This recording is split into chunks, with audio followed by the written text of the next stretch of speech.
दे। जी सर। ABCD याद करके आया है? नहीं याद की है। क्यों? आप ही तो बोले थे याद नहीं करोगे तो कल मुर्गा बनाएंगे, तो हम थारी ले आए। क्या नाम है आपका? प्रिया। प्रिया। ओके ओके, तो पूरा ऑइट के कहे के बोलता रू का हो? हटा ना होने जा, यहाँ लव के ट्रैक चलाता है, इले भीतरे घुस है। पुलिस स्टेशन के बाहर किसका हुक्म चलता है? मैं क्या करेगा बाबा जान के तेरे को कि तू कौन है? चिल्ला मत, नहीं तो ये केस यही रफा दफा कर दूंगा।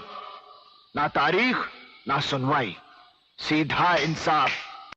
साले का खोपड़ी तोड़ साले का। ये मजदूर का हाथ है कातिया।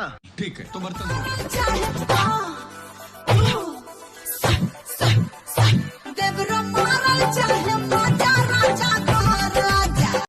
भाई फोन आवता है काट दे बात कर।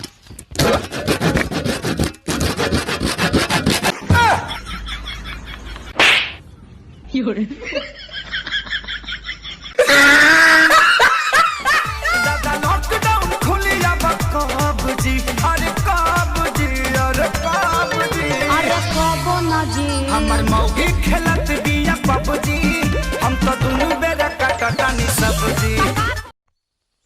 तू उधर क्या बोल रहा था? अगर तेरा दिमाग गर्म हो गया तो तू क्या कर लेगा? मैं बोल रहा था कि एक बार अगर मेरा दिमाग गर्म हो गया ना तो ठंडा भी फटाफट हो जाता है।